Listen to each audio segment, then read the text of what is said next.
Doy cuenta de lo siguiente, presidente, los reemplazos para el día de hoy. El diputado señor Cristian Moreira reemplazará al diputado señor Guillermo Ramírez y el diputado don Luis Maya. ¿Sí?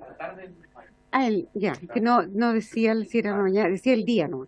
Entonces, nada, esto es para la tarde, que el señor Bernales ha reemplazado por el señor Maya. Muy bien. Le damos la bienvenida a nuestra subsecretaria Claudia, que me haya confundido. ¿Sobre la cuenta? Quiero preguntar por el ministro. ¿Ah? Quiero preguntar si viene el ministro.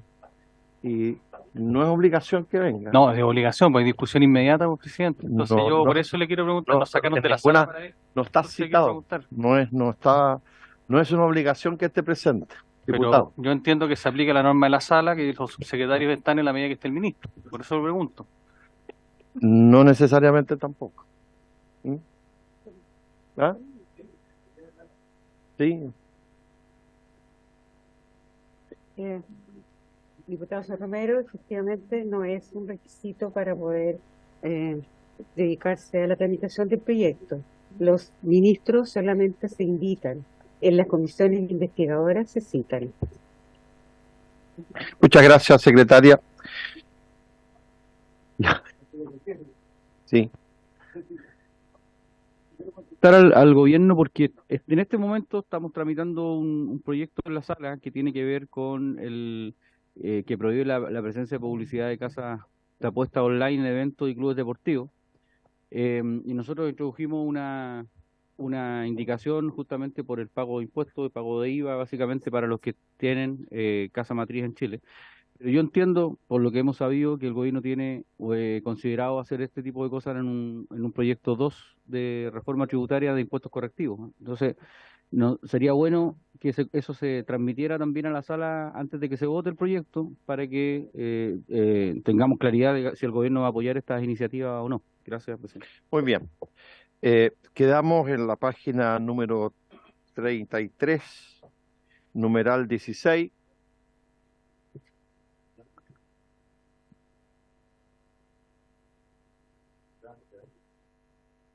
Entonces, antes de votar había algunas dudas, algunos diputados que plantearon que tenían algunas. Si no hay dudas, entramos a la votación. Diputado Romero. Este es un cambio que es fundamental. O sea, yo creo que merece más de alguna explicación. Pues una palabra, pero acá esto afecta a la inversión extranjera, entonces yo quisiera saber qué justifica esto, de qué se trata, que pongan ejemplos. Esto no es un tema menor.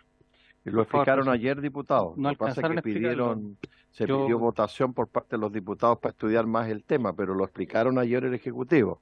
Yo si creo quiere, que le vuelvo a explicar de nuevamente el Ejecutivo antes de votar. No habría ningún problema que lo volviera a hacer, presidente. Se lo pido, por favor, porque este es un tema que es muy relevante. De hecho, salió incluso hoy día hasta en el diario financiero lo que se va a discutir hoy día. Sí, pero le vuelvo a repetir, se explicó ayer y como se explicó, no hicimos la votación porque los diputados pidieron estudiarlo. Se entiende que los diputados anoche estuvieron hasta alta hora de la madrugada estudiándolo y para entrar a votar hoy día.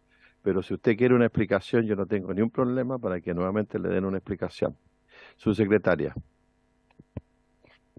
Buenos días, presidente. Por su intermedio, una pequeña introducción al tema. Este es un artículo que ya existe hoy día en la legislación actual, que regula el exceso de endeudamiento. Y el exceso de endeudamiento se entiende cuando es superior, definido por la ley, ¿cierto?, a 3 veces el patrimonio del contribuyente dentro de un ejercicio respectivo. El tema es que hoy día ese exceso de endeudamiento está relacionado, o sea, se castiga básicamente con un impuesto de tributación general de 35%.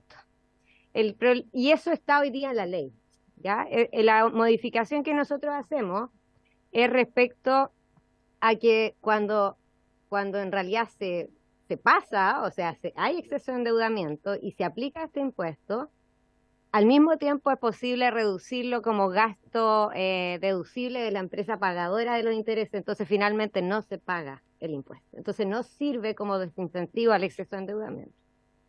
¿Sí? Y ese es el cambio y la modificación, una modificación menor, pero claro, tiene la consecuencia de efectivamente hacer aplicable este desincentivo al exceso de endeudamiento. Esa es la modificación, una pequeña modificación que hace que básicamente ese impuesto que se paga cuando hay exceso de endeudamiento sea efectivamente pagado. Eso es todo.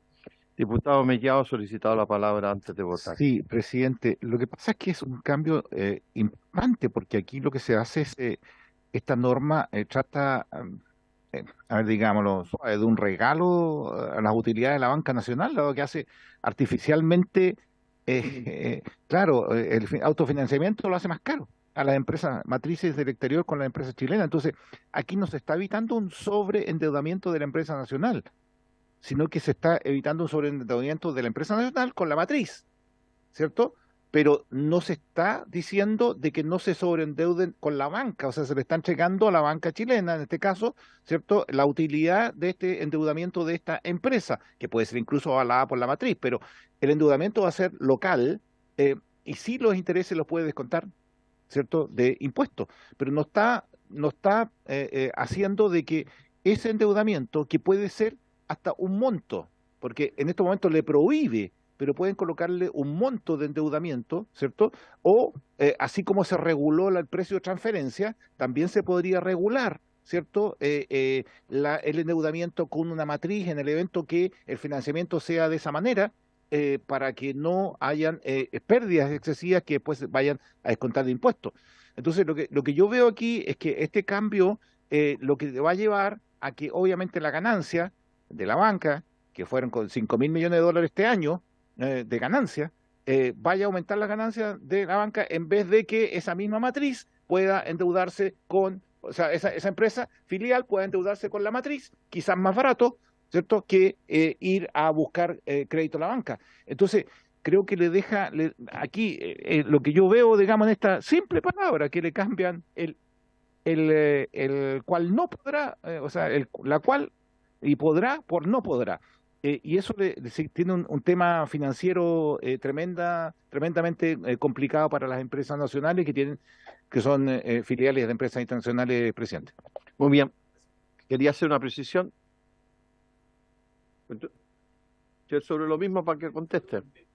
Es que esto es bien complejo, digamos, no es mi especialidad como abogado, por eso perdonen que le haga muchas preguntas sobre esto.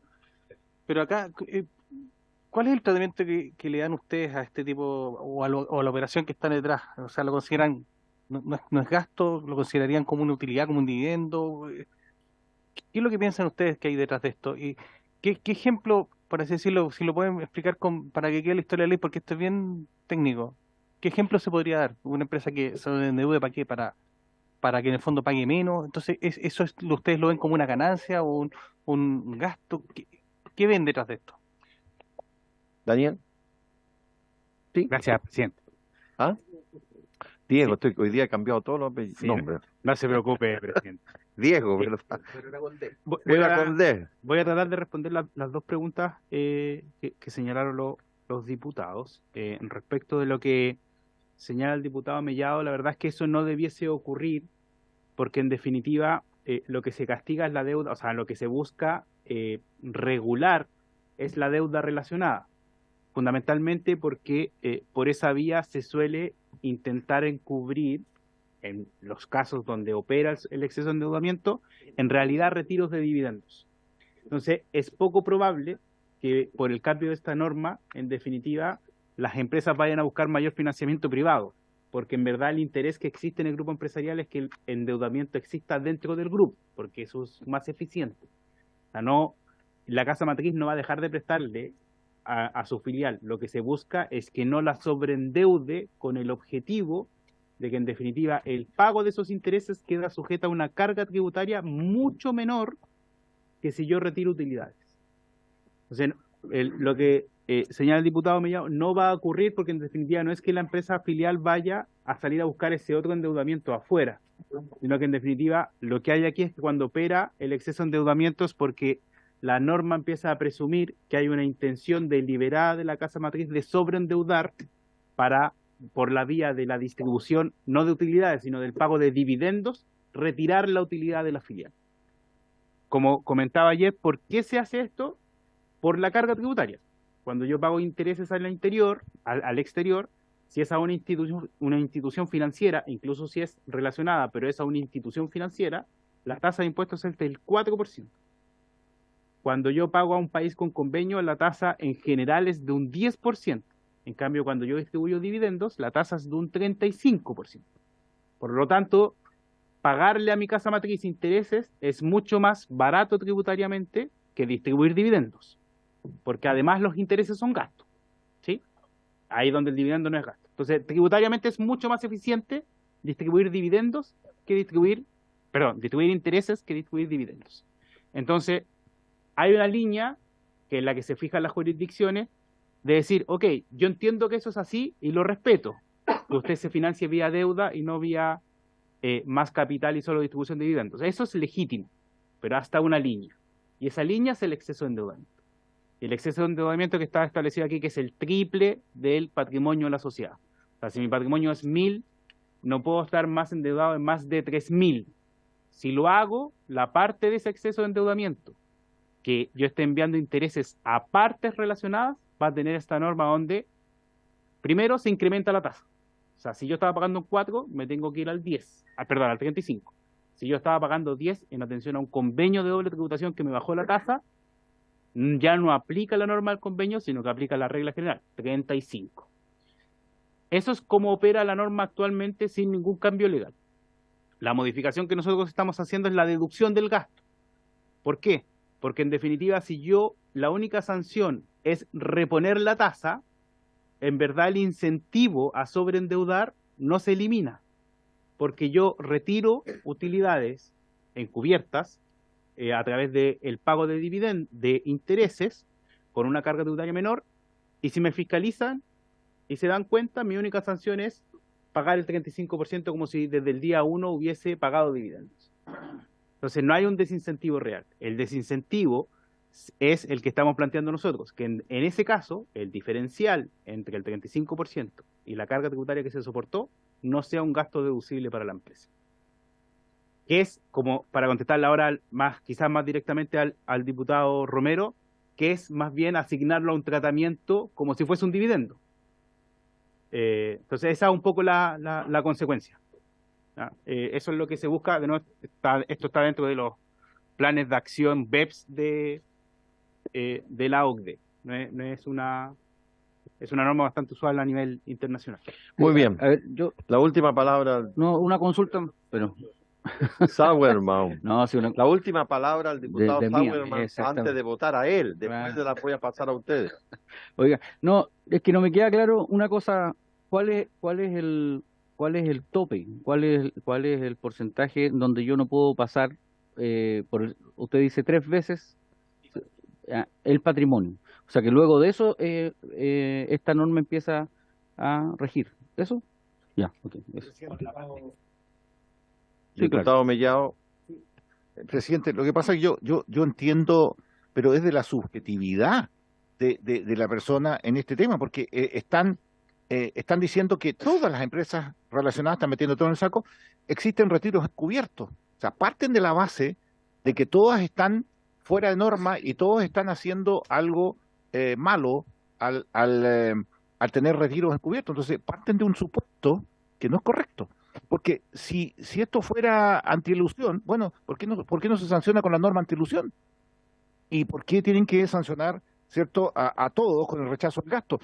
Que el punto de que existe retiro encubierto, que es el punto que Diego había dicho por su intermedio presidente, es sobre la deuda relacionada, están cuestionando a todos cuando la intención a lo mejor no es esa. Entonces, yo estoy colocando una intención de las empresas matrices con la relacionada, una intención que a lo mejor no es tal. y si efectivamente tengo una inversión minera y tengo durante 7 años que colocarle lucas porque están a pérdida, porque no se ha sacado ni una libra de cobre de adentro, entonces la intención es que no, está eludiendo porque es un retiro que está sacando. Puede que no, pues. Entonces, yo diría que a priori hay que sacarse ese sesgo, digamos, de deuda relacionada y aplicar la norma antiilusión, más que todos sancionarlo a todos con rechazo al gasto. Esa es mi duda, presidente, por tu intermedio Muy bien. al gobierno. Ya. Lo mismo entonces, ¿para qué hablar? Lo mismo, pero con una cosita, oye, no una pregunta. Es que entonces, a ver, pero perdón, entonces hoy día solamente es la diferencia, lo otro se deduce gasto. Con la nueva reforma, esto deja de ser gasto, ¿por qué razón? En el fondo, yo entiendo que exista un incentivo en verdad para que esto no se haga, porque efectivamente estáis escondiendo. Y aquí hay que ser bien clarito. O sea, si vamos a repartir dividendos, repartamos dividendos y no lo hagamos de otra forma. Eso está absoluta. Yo creo que el sentido de la norma, y eso para dejarlo súper claro en esta comisión, yo creo que tenemos que ir con el gobierno en eso, ¿ya? Lo que no quiero es que esto provoque un efecto no deseado y después digamos, chupaya, ¿cómo no lo vimos venir?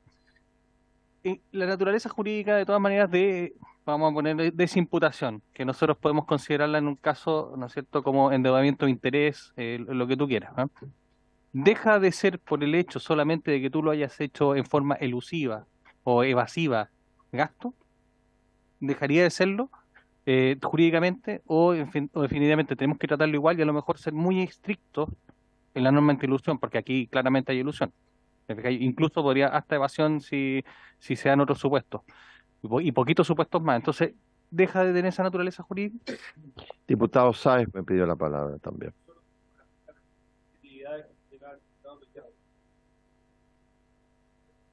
Diputado Cifuentes. El numeral siguiente, el 11, indica con absoluta claridad que este impuesto no va a aplicar cuando el contribuyente acredita ante el servicio que el financiamiento que está obteniendo y los servicios recibidos corresponden al financiamiento del desarrollo, ampliación o mejora de uno o más proyectos en Chile otorgados mayoritariamente por entidades no relacionadas con el deudor. Y después continúa. Pero en el fondo, si yo tengo una inversión minera y no puedo sacar una libra de cobre durante una X cantidad de años, este impuesto no aplica. Y si estoy metiendo plata para el desarrollo de un proyecto, entonces despejamos esa duda de inmediato. Yo pediría que pudiéramos votar para poder avanzar, porque en realidad la explicación que se ha dado es más que suficiente. Ponemos en votación. Entonces, el numeral 6. Diputado señor Barrera, señor Bernales, señor Cifuentes, señor Mellado, señor Moreira, señor Romero, Bueno, no queda nada claro en todo caso, así que bueno, voy a votar en contra. señor Sáez, señor Sauerbaum, señorita Yomans, presidente, A favor.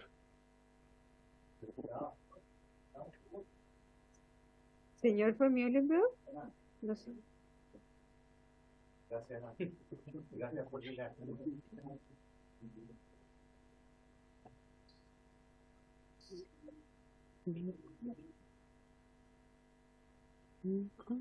Presidente, 5 a favor, 5 en contra y una abstención. No se ha alcanzado el quórum de votación. Se rechaza entonces el número 16. Rechazado.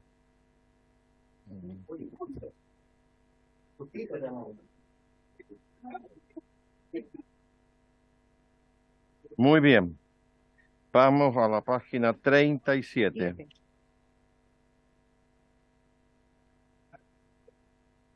¿Sí? ¿Digo el encabezado? ¿Digo? ¿Se digo el encabezado? ¿Sí? Bien. Ya, el número 17, presidente. Vamos en el número 17, página Sí. 37. El proyecto de ley modifica la referencia normativa para hacerlo aplicable con la norma del artículo 8, número 17 del Código Tributario, que está refiriendo a la tributación de contribuyentes domiciliados en Chile que controlen entidades sin domicilio en el país. Y una indicación del Ejecutivo agrega agrega un literal B nuevo para modificar la denominación. Bien, tiene la palabra el Ejecutivo para precisar sobre esta indicación que está presentando. Sí, por su intermedio, señor presidente, también es una modificación pequeña que en términos de distancia, ¿cierto? Pero modifica el artículo 41G, que regula en la ley el control de las rentas pasivas en el exterior. La regla general de la ley es que las utilidades generadas en el exterior no se reconocen en Chile mientras que no sean percibidas por una sociedad chilena, ¿ya? Y esto se modifica cuando la entidad extranjera es receptora de rentas pasivas, ¿ya? Es la regla general, esa es la modificación. Lo que nosotros introducimos como modificación en este artículo implica fundamentalmente incluir como relacionados las relaciones familiares para efecto de determinar el control sobre una entidad extranjera. Entonces, aquí hay un límite para determinar el cumplimiento del artículo, que es de 2.400 UF de rentas para excluirse de la norma. Sin embargo, esto no considera las entidades relacionadas. Entonces puede haber varias relacionadas que todas cumplen con 2.400 UF y al final quedan excluidas. Lo que estamos haciendo es modificar eso de manera que se consideren la suma de esas 2.400 UF de todas las partes que están relacionadas para que así sea justa la aplicación de la ley. Simple. Diputado Sauerman, tiene la palabra. No sé, la pregunta es si eso ya está claramente definido en el Código Tributario, entonces para eso se hace el traslado. Para eso se hace el cambio al Código Tributario, ¿no? ¿Sí? Diego, tiene la palabra para que le precise. Sí, gracias, presidente. Por su intermedio respecto, entiendo que la consulta del diputado Sauerbaum es al numeral 16, donde efectivamente, no, perdón, 17 me quedé pegado en el punto anterior. Respecto de, claro, que estamos modificando la mención a la ley de mercado de valores por la propia definición de partes relacionadas del Código Tributario, efectivamente. ¿Alguna consulta más, diputado Romero? A ver, yo creo que esta disposición tiene un problema que no se ha solucionado, que es cuando una persona controla. ¿Quién tiene que reconocer la renta? ¿Quién tiene el control o el que tiene el derecho a las utilidades o el que tiene el derecho al capital? Aquí esto no queda claro. Aquí puede darse el caso en que una persona, voy a leer el ejemplo que anotamos, puede darse el caso, ¿ya?, en que una persona pueda tomar todas las decisiones respecto al vehículo de inversiones en el extranjero, pero no es el que tiene más del 50% o tiene cero derechos sobre las utilidades. Y en este caso, aquí sería como raro que las tuviera que reconocer. Aquí el Servicio de Impuestos ha tratado de arreglar esto mediante oficios, tengo entendido, pero hay un tema legal, ¿ya? Entonces, ¿qué arreglan primero? ¿La disposición? Porque es extraño, no. Esta es la duda que me han planteado. ¿Podrían explicar algo respecto a eso? Don Diego Claudia. Sí, gracias, presidente. Respecto de si logro interpretar bien lo que señala el diputado Mellado, las hipótesis de control perdón, Romero. Sí, como te está Separado al nacer. Son siameses. Romero Mellado. El diputado siameses, Romero, siameses. es que efectivamente la hipótesis de control se puede cumplir de distintas formas. Una, digamos, la más obvia es cuando yo tengo la mayoría de las acciones, digamos. Pero de hecho, en el literal 3, que está en la página 37, me imagino. Estamos en la página 37, ¿no? 37 estamos. Supone que también es controlador el que, en definitiva, teniendo un porcentaje menor de participación, sí pueda tomar las decisiones o nombre a la mayoría de los directores, norme a la mayoría de los administradores de la sociedad. Entonces, en definitiva, lo que nosotros entendemos es que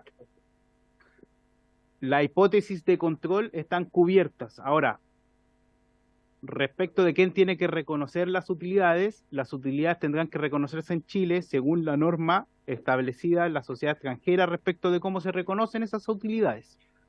O sea, si yo tengo un 10% de participación, pero tengo derecho al 80% de las utilidades que está generando la sociedad de renta pasiva en el exterior, bueno, voy a tener que reconocer ese 80%. O sea, en definitiva, por un lado está la hipótesis de control para establecer si yo controlo o no. La hipótesis más natural es el porcentaje sobre el capital. La otra hipótesis es si yo tengo o no el control de tomar las decisiones, cosa que efectivamente en muchos casos ocurre. Y otra cosa es como yo reconozco las utilidades de la entidad extranjera. Y yo las utilidades de la entidad extranjera las voy a reconocer según el porcentaje de participación sobre las utilidades que tenga en la sociedad extranjera. No sé si logré explicarme.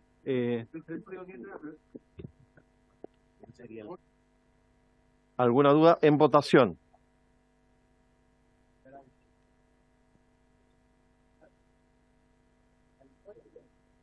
Entonces, el numeral, la indicación número 17,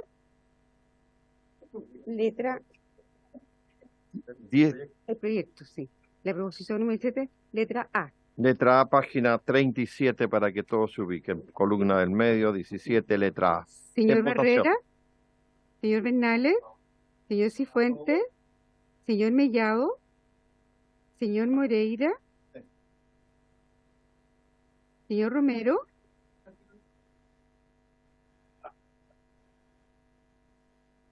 señor Sáez, A favor. señor Sauerbaum, señor Sepúlveda, señorita Yomas, perdón, señor von Müllenbrock, Romero. no, es que me falta el señor von Müllenbrock, Ah, abstain. Y la señorita Yomas votó a favor. Señor Romero, En contra, no. presidente, a favor. 9 a favor, 1 en contra y 2 abstenciones. Muy bien. Aprobado. Vamos a la página 38. La letra B, presidente, Sí, hay indicación del sí, Ejecutivo. primera del Ejecutivo. eh,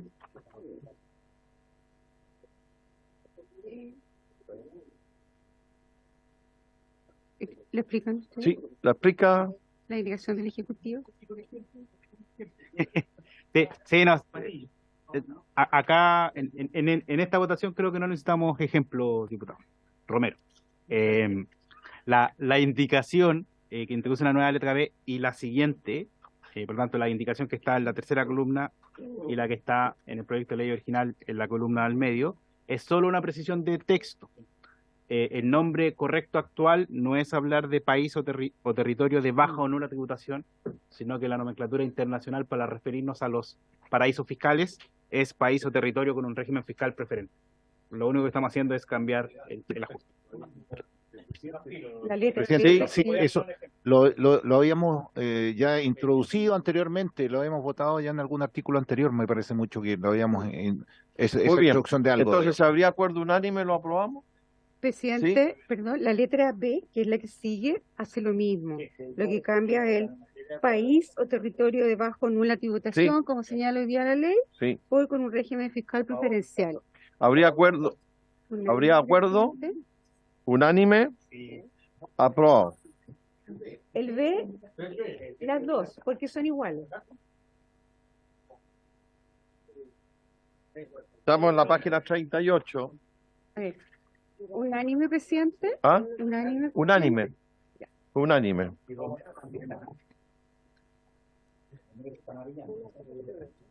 Pasamos a la página 44. Letra C, numeral 6. Don Diego, doña Javiera.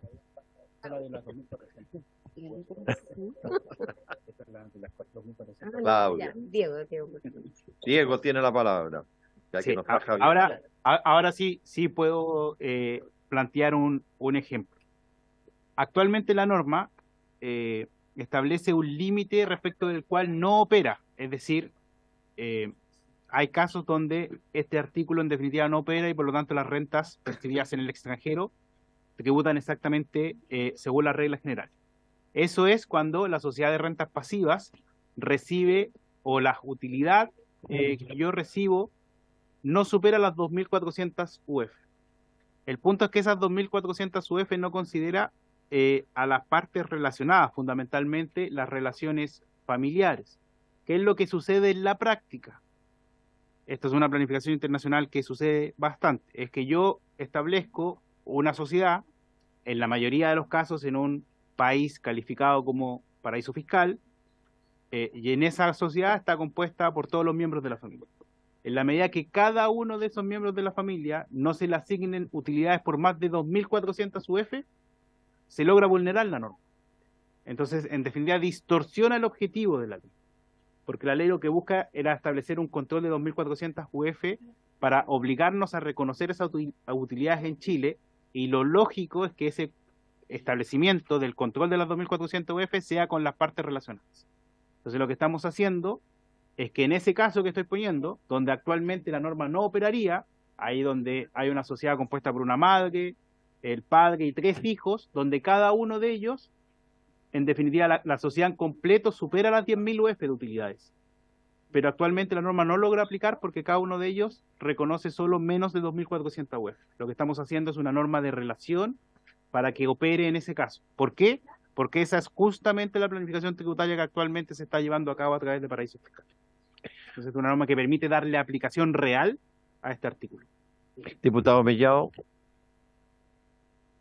Gracias, Diputado presidente. Sauerman. Sí, presidente, me parece bien el monto bajo, son 84 millones más o menos.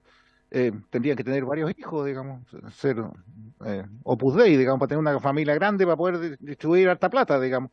Pero la verdad es que, ¿sabe lo que me preocupa? Es que usted dice, por su intermedio, presidente Daniel, que es para paraísos fiscales. Bueno, ¿por qué no lo dejamos expresamente en la norma que sea para paraísos fiscales? Porque lo que está haciendo es que la redacción aplica a todos, sean paraísos fiscales o no.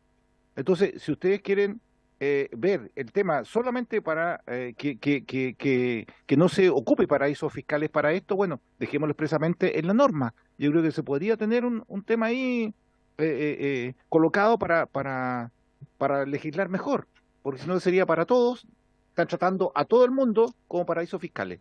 Y resulta que existen algunos paraísos fiscales y no todo el mundo. Entonces, quizás podríamos colocar en esta norma eso. Diego. Perdón, Sauerman primero. Diputado Sí, Sauerman. presidente, respecto de lo mismo, primero preguntar por qué son 2.400 UF, no puede ser, no es más o no es menos, son 84 millones de pesos. Y lo otro es respecto del cambio en el texto, porque en el 6 anterior decía, no deberán considerar como devengadas las rentas pasivas percibidas o devengadas en el ejercicio por entidades controladas en el exterior, y después dice, deberá considerar, en el cambio que se hace, deberá considerar también aquellas rentas pasivas obtenidas dentro del mismo ejercicio.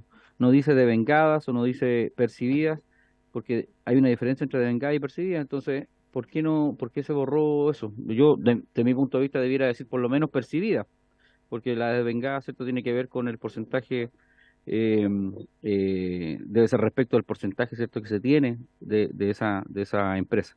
Entonces, es una pregunta, ¿por qué se eliminaron esos conceptos?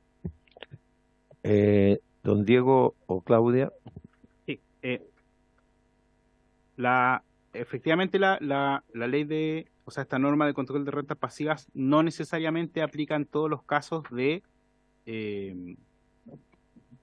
paraísos fiscales, sino que yo también podría tener una sociedad de rentas pasivas en países que no son un paraíso fiscal, en global, pero sí suele ser en países que tienen estructuras que permiten beneficios fiscales. Puedo dar un ejemplo. En Canadá existen estructuras, Canadá no es un paraíso fiscal, con Canadá tenemos convenio de doble tributación, pero Canadá tiene una figura de sociedad que, si yo me establezco un holding en Canadá que invierte luego en Estados Unidos, la sociedad en Canadá se entiende no residente y por lo tanto no queda sujeta a impuestos en Canadá. Y por lo tanto, esa operación me permite que las utilidades que yo percibo en el exterior no quedan sujetas a impuestos ni en Canadá ni en Chile, siendo que Canadá no es un paraíso fiscal, pero tiene ese tipo de estructuras. Entonces este tipo de herramientas lo que busca es impedir la doble no tributación, que se llama a nivel internacional. Es decir, cuando yo logro estructurarme de tal forma donde mis utilidades en el extranjero en definitiva no quedan grabadas en ninguna jurisdicción. Por eso es que no solo tenemos que erradicarlo en los paraísos tributarios, sino porque en otros países también existen este tipo de estructuras. En España también existe una estructura similar. Que eso no los transforma en paraísos fiscales per se, sino que la combinación de esa estructura con otras estructuras permite la doble no tributación, que es algo que la mayoría de las jurisdicciones les busca no aplicar. Ahora, respecto de por qué las 2.400, solo nosotros no estamos innovando. Esta norma viene desde el 2014 y yo entiendo que se estableció el límite de 2.400. UF, me imagino, no lo conozco en detalle, tendría que ir a buscar la norma de esa época, pero me imagino que se ocupó el criterio porque coincide justo con el límite de lo que se considera una microempresa. Entonces, en definitiva, yo creo que por eso se ocupó como el límite inferior de 2.400 UF. Y nosotros decimos no innovar en esa materia. Sobre lo segundo, entiendo que se refiere al párrafo segundo de ese número, que cuando habla de rentas pasivas obtenidas. La verdad es que es un tema de redacción, pero yo no tendría problema en que pasara a decir rentas pasivas devengadas o percibidas dentro del mismo ejercicio. En verdad es un término, es una terminología. No. El que se puede cuestionar. Ahora, obtenidas es más propio de, es un sinónimo más bien de percibidas. Claro. Por lo tanto, si estuviéramos de acuerdo, no habría problema en cambiar la palabra obtenida por percibida y devengada. En el inciso segundo. Que el inciso primero. Gente, lo que pasa es que se puede producir, que yo puedo interpretar, si dice solo percibidas, obtenidas, que se refiere a lo percibido y no lo devengado. Entonces puedo básicamente sacármela y decir, personas, sabe que no lo voy a pagar. En vez de obtenía, rentas pasivas percibidas o devengadas. Entonces, presidente, se agregaría en el inciso segundo, dentro del mismo ejercicio, por personas o entidades. Considerar aquellas rentas pasivas. Rentas pasivas, devengadas o percibidas. Devengadas o percibidas. El subdirector de normativa me quiere ratificar que las 2.400 unidades fueron, para que quede claridad por qué son 2.400. Sí, efectivamente, señor presidente, por su intermedio, está pensado en la microempresa que básicamente no tienen esta estructura pesada en el extranjero, por lo tanto no requieren reconocerlas como devengadas. Muy bien, muchas gracias por ratificarlo. En votación, ¿habría acuerdo?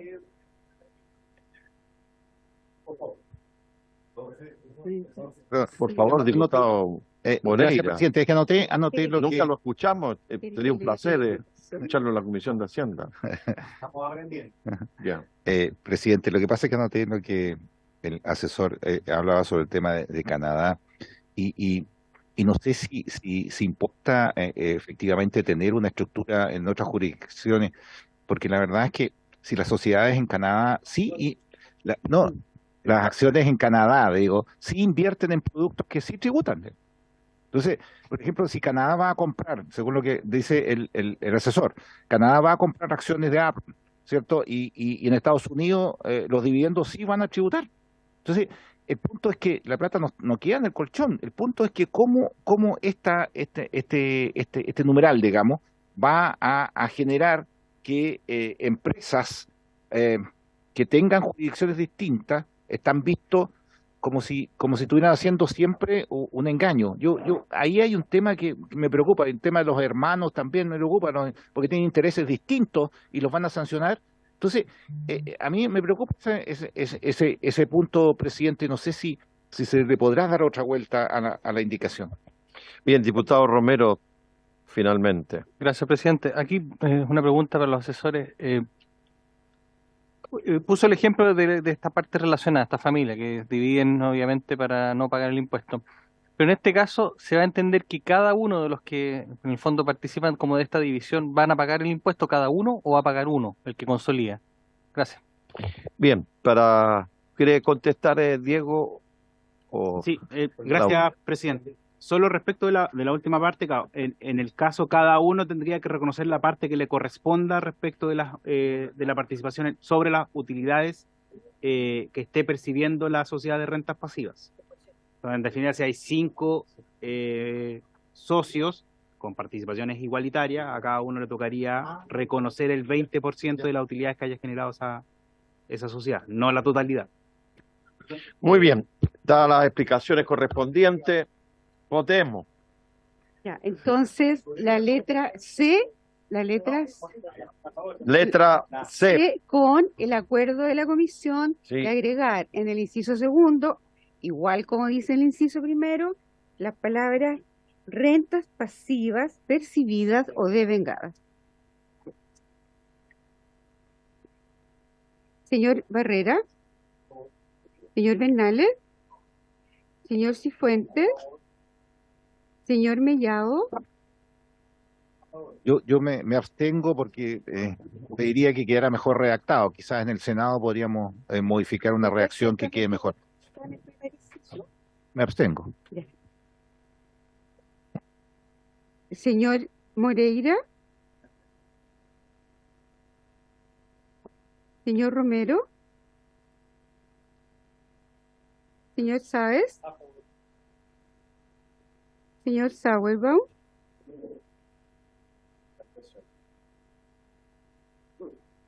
señor Sepúlveda, señor von Mühlenbrock, en contra de abstención. Señorita Yemans, presidente, A favor. 7 a favor. Diputado, no. Diputado No, Romero, ¿Qué? en contra. Ay. En contra. Sí. Yo ya lo había puesto, no sé por qué. Ya. 7 a favor, 2 en contra y 3 abstenciones. Sí. Aprobado. Vamos finalmente a la página 18 de este capítulo. No, sí, numeral 18, perdón. Página 47, numeral 18. Sí, está. Numeral 18, página 47. El numeral 18. Estaba viendo acaso presidente, estaban acompañando bien, por eso les tiré al revés la cosa. El numeral 18 sustituye los requisitos para ser calificado de régimen fiscal preferencial. Muy bien. Don Diego, Claudia. Pues, por su intermedio, señor presidente, este artículo reemplaza el artículo 41H que establece y define los territorios que sean considerados para Chile como regímenes fiscales preferenciales o paraísos tributarios. Sigue las recomendaciones de organismos internacionales que trabajan en la materia en los últimos años, de los cuales además Chile es miembro. Que establece que hay elementos decisores de la existencia de estos paraísos, el tema de los convenios de intercambio de información con fines tributarios, ¿sí? Entonces, van a existir dos hipótesis para ser considerado una jurisdicción fiscal preferente. Una de ellas es que son aquellos que no han firmado un convenio de intercambio de información para fines tributarios o aquellos que no se encuentre vigente o encontrándose vigente en realidad contengan limitaciones que permitan el intercambio efectivo de esta información. Y la segunda hipótesis es que cuando no se reúnan las condiciones de ser considerado cumplidor o sustancialmente cumplidor en materia también de transparencia e intercambio de información. Estas son calificaciones realizadas por el Foro Global para la Transparencia e Intercambio de Información para fines fiscales. Como modernizar un poquito. Sí, modernizar y, o sea, dado que hay intercambio de información, incluir eso en Ponerlo en la sintonía con el ambiente interno. Exacto. Bien, ¿habría acuerdo unánime para esto? ¿Se me permite? Lo que pasa es que estoy leyendo la norma actual y la Sí. norma actual da bastante más certezas que la norma propuesta. La norma actual habla, por ejemplo, de la tributación efectiva sobre ingresos de fuentes extranjeras no sea inferior al 50% de la tasa de inciso primero en el artículo 108. Para la determinación de la tasa efectiva se consideran las exenciones, bla, bla, bla, todo eso. Y el cambio es que la certeza que serán en paraísos tributarios es lo que más redunda, digamos, pero lo encuentro que la redacción quizás se podría afinar mejor para dar certeza jurídica como estaba en la actual redacción. Entonces, me preocupa eso que quede solo abierto y sin porcentajes taxativos en las tasas, sobre todo en inciso primero del artículo 58, presidente. Diputado Sauerman, Romero primero, sí. Usted es el signo. Los menores primero, gracias. No, tengo una Usted duda, de respeto. porque hay una cosa objetiva que dice relación con, primero, que hayan celebrado no se encuentren vigentes o vigentes contiene limitaciones, pero esto que impide intercambio efectivo, qué podría ocurrir? ¿En qué caso un convenio de intercambio de información podría tener elementos porque podría yo poner un elemento por seguridad nacional, no podría dar a conocer tales cosas? Este es un convenio que contiene elementos que impiden que impide el intercambio efectivo de información. Entonces, ¿hasta dónde? ¿Cuál es qué es lo que se trata de impedir? O por ejemplo, o que ponga un ejemplo para que este concepto jurídico indeterminable a priori, ya como decía un profesor de Derecho Constitucional, que contiene limitaciones que impiden el intercambio efectivo de información, objetivamente. Para que el diputado Romero vote a favor, es para que los comunistas no se informen. Diputado Sauerman, antes. Sí, presidente, mire, nos preocupa un poco el texto, porque agrega que un país, aún con convenio vigente de intercambio de información, se le considera como régimen preferencial cuando haya limitantes al intercambio efectivo de información. Entonces, de nuestro punto de vista, lo que hace es limitar la certeza jurídica del contribuyente, dado que faculta a impuestos internos, en el último párrafo, mediante resolución, a señalar que los países entran o no están en régimen fiscal preferencial. Entonces puede pasar que eventualmente que un contribuyente esté en medio de una inversión en el extranjero y le cambien la calificación, por ejemplo. Entonces, la norma actual lo que hace, como decía Miguel, describe exactamente cuál es el régimen fiscal preferencial, por lo que el contribuyente es el responsable de monitorear los cambios que puedan hacer entrar al país al listado del 41H que acabamos de ver, presidente. El subdirector de normativa va a intervenir. Antes Sí. sí, es por lo mismo. ¿Quiere darle la bienvenida al diputado Soto? Bueno, también, bueno, de abajo. Mire, presidente, mire, estaba leyendo y de acuerdo a lo que decían los colegas, quizás se podría zanjar esto, se comprometan a publicar, que tengan certezas de qué jurisdicción serán o no paraísos tributarios. Yo creo que si eso se puede publicar, yo creo que hay certeza jurídica en ese tema. Que en este momento acá no queda claro, digamos. Y si hay un compromiso en la tramitación de la ley que efectivamente hay una publicación de ese tema, yo creo que va a ser más claro, presidente. Doctor.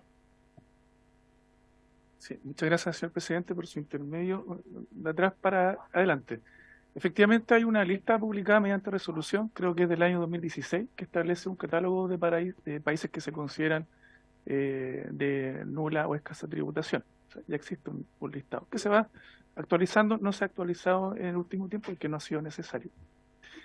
Desde el 2016. En general, el servicio atiende a parámetros internacionales y a eso quería llegar. Efectivamente, acá los criterios son más objetivos que la letra A que señala el diputado Mellado, porque la letra A contiene una serie de factores que son sumamente difíciles de calificar, como los ingresos, las exenciones o rebajas, el costo de los gastos presuntos. el impuesto pagado en el extranjero, la tasa progresiva en el extranjero, o sea, una serie de componentes que en la juguera hace muy difícil calificar, por lo menos en base a ese criterio. Por eso se está migrando a un esquema donde básicamente lo que se atiende es si existen convenios de intercambio de información o no, y si hay un cumplimiento efectivo de esos convenios. Y por esa misma razón, en vez de se migra del concepto de nula tributación a régimen fiscal preferencial, en el entendido que preferencial alude más bien al cumplimiento de estas estándares internacionales de transparencia e información, más que a la tributación local. En tercer lugar, hay que señalar que en general, y de hecho está expresamente establecido en la letra B, para estos efectos, sin perjuicio de la resolución que dicta el servicio, se estaban las calificaciones efectuadas por el Foro Global sobre Transparencia e Intercambio de Información, que es un foro, una iniciativa de la OECD que tiene distintos estándares. De hecho, en los últimos reportes, que son reportes de pares, vale decir que los países entre sí revisan su legislación, hay cumplidores, sustancialmente cumplidores, parcialmente cumplidores e incumplidores. Hay distintas categorías, ¿ya? Y respecto a la pregunta del diputado señor Romero,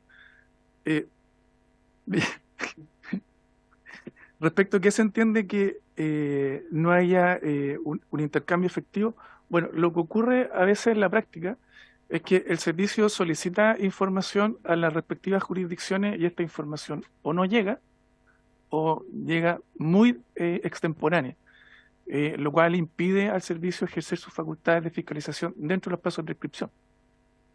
Entonces, a eso se refiere con que no sea efectiva en términos muy generales. O sea, hay un convenio, pero como se decía en la época, en la colonia, la ley existe, pero no se cumple.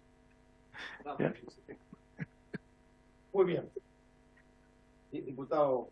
Claro, pero a ver, si en ese caso existen canales diplomáticos para hacerlo, o sea, yo queda como muy voluntario, muy voluntarista esto. O sea, yo creo que la norma lo simplifica, efectivamente, o sea, es más fácil, pero que impide el intercambio efectivo de información, bueno, pues, tendrán que publicarlo con resolución fundada, por lo menos ahí estaba viendo que al menos eso se Muy protege un bien. poco. En votación. No, el diputado. Ya. Ya. El número 18. Diputado señor Barrera. Señor Bernales.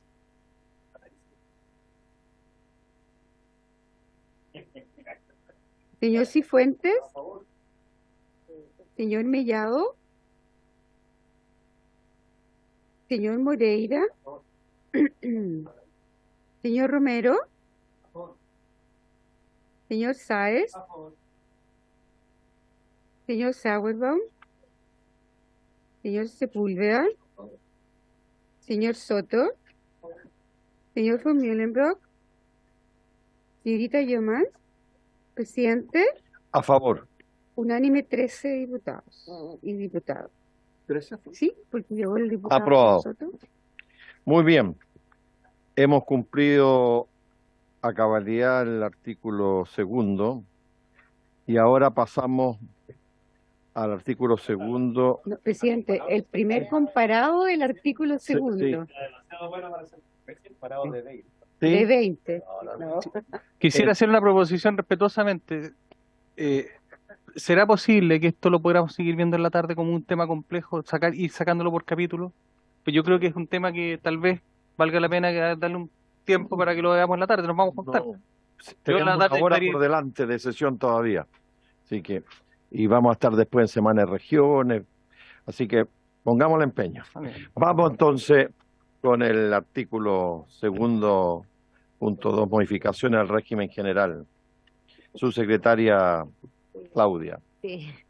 Quería hacer una propuesta de votación porque que primero veamos el artículo 14 y después vayamos al 2, porque el artículo 14 en realidad es el que contiene toda la definición de esta parte de la reforma. Entonces, va a estar, en realidad, este otro artículo 2 es como condicional en que hayamos ya discutido el artículo 14. Muy bien, se recoge la propuesta y no sé quién va a hacer la explicación, usted Sí, o Diego. sí. Lo primero es decir que el artículo 14 está en la página siguiente, En la 2. en la 2. Su secretaria tiene la palabra.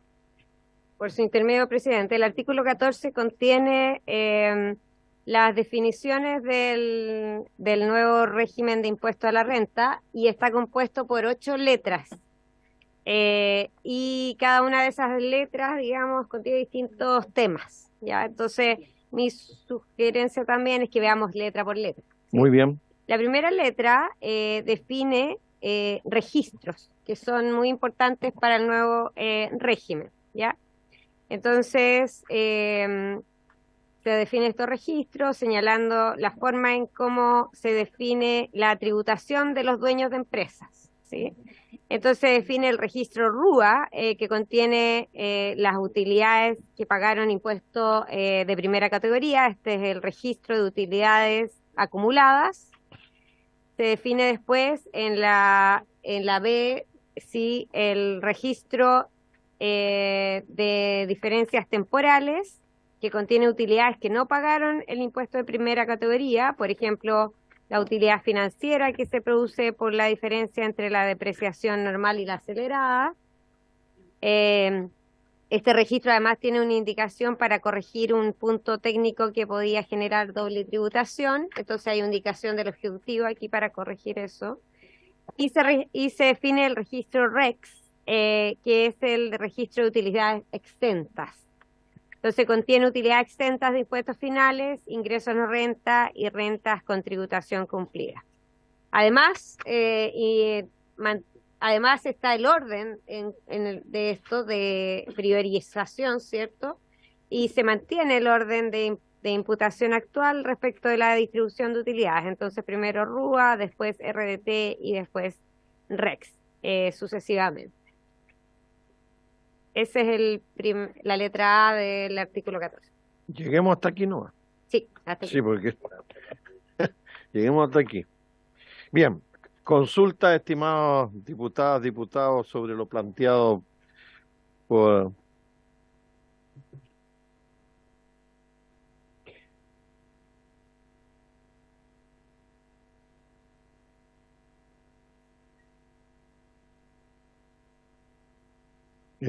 que está en la tercera columna. No. ¿Quiere explicarla?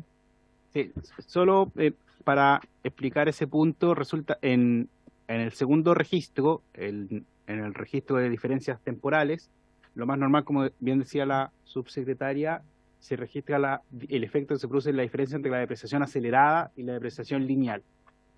Esa diferencia no paga impuesto de primera categoría.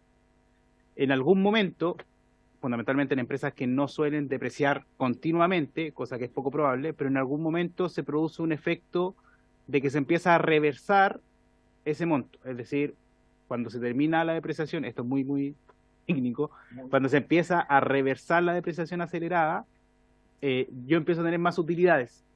Entonces, si yo distribuí esa utilidad, esa diferencia temporal, esa utilidad financiera, al momento de la distribución va a haber pagado primera categoría.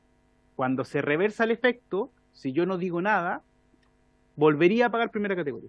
Entonces, la indicación lo que hace es fundamentalmente, en este caso, primero, en la indicación de la letra A, lo que hace es considerar otros puntos que deben convocar en el RUA, que son fundamentalmente las utilidades acumuladas, y la otra indicación, me estaba adelantando, la otra indicación está en la página 7, que es la que estoy explicando ahora, que lo que justamente regula es que cuando se paga el impuesto de primera categoría, después no se va a volver a pagar respecto de la misma utilidades. Entonces, la primera indicación, la de la página 3, para ser más preciso, incorpora nuevos elementos que debe tener el registro RUA, que es el registro de utilidades acumuladas, donde se pagaron las utilidades y donde lo que se incorpora fundamentalmente que en este registro también se tienen que ingresar las utilidades que provengan de otras sociedades. Y la otra indicación que está en la página 7 es lo que acabo de explicar, que es la necesaria coexistencia entre la depreciación acelerada y la depreciación lineal para evitar una potencial doble tributación que pudiese ocurrir. Estamos, diputadas, diputados. Sí, diputado Moreira tiene la palabra. Bueno, yo creo que es importante ser claro que la simplicidad de un sistema tributario no viene dada porque se elimine un registro empresarial, como es la explicación del gobierno. En este caso, sino que debe referirse a su fácil comprensión y aplicación, y que el contribuyente no tenga que evaluar entre una multiplicidad de opciones, contratar especialistas para cumplir, ¿no es cierto?, con sus obligaciones, lo que puede llevarlo, ¿no es cierto?, a unas omisiones u errores, errores, ¿no es cierto?, involuntarios, junto a una sanción desmedida, derivada absolutamente de la complejidad de entender cómo se debe cumplir la ley. Por eso nosotros vamos a votar en contra. Muy bien. ¿Alguna observación más para votar? Vamos a ir votando letra minúscula por letra minúscula, ¿no? La letra mayúscula, la A. Sí.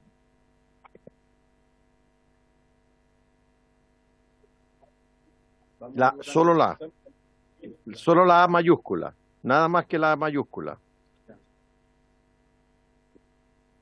Solo la A mayúscula. Y después vamos a entrar a la letra P mayúscula. No, perdón, orden. Muy bien. Ponga en votación. Entonces, la letra A, que se refiere rentas provenientes de empresas obligadas a declarar el impuesto de primera categoría según renta efectiva determinada con contabilidad completa. Eso es la letra A mayúscula y se va a votar completa. Nadie ha pedido otra cosa. Ya. Señor Barrera, señor Bernales, señor Cifuentes, No está. señor Mellado, señor Moreira,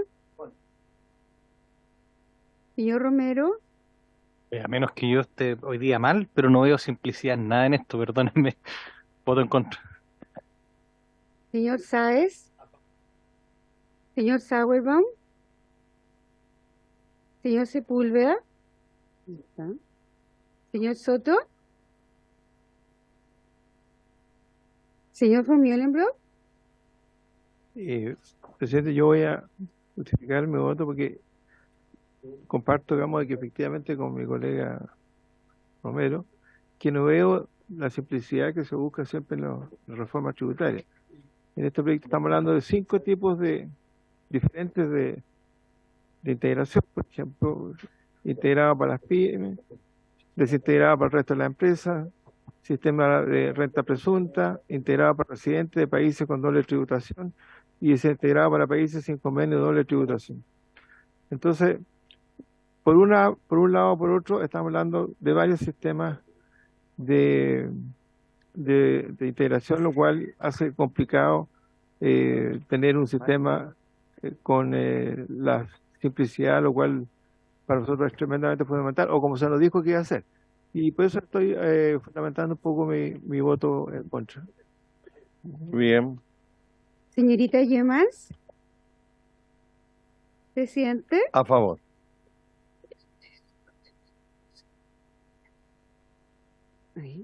sí, 8 a favor y 3 en contra.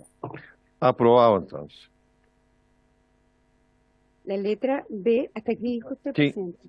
La letra B. Pero me dijo hasta acá, la letra B también. Ya. La ¿La letra... explica, ¿Mm? ¿la va a explicar el Ejecutivo? Por su intermedio. Vamos a la página 10. Vamos a la página 10. Tributo al Sí. diferimiento de impuestos finales. Sí. Estamos en la página 10. Muy bien, subsecretaria. No se preocupe, el diputado Moreira va. Disculpa, pero tengo que atender a los asesores del presidente. Está muy bien, muy bien. Muy bien. Subsecretaria.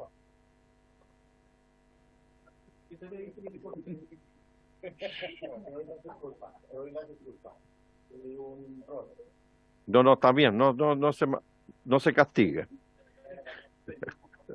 Ya. Mientras no se haga un Gaspar Rivas.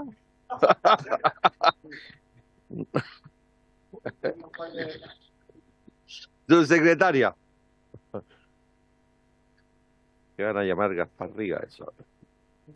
Bueno, por su intermedio, presidente, esta letra, la letra B del artículo 14, se refiere a todo el tema del tributo del diferimiento de impuestos finales, que grava a empresas cuyos ingresos anuales superen un 50% de rentas pasivas.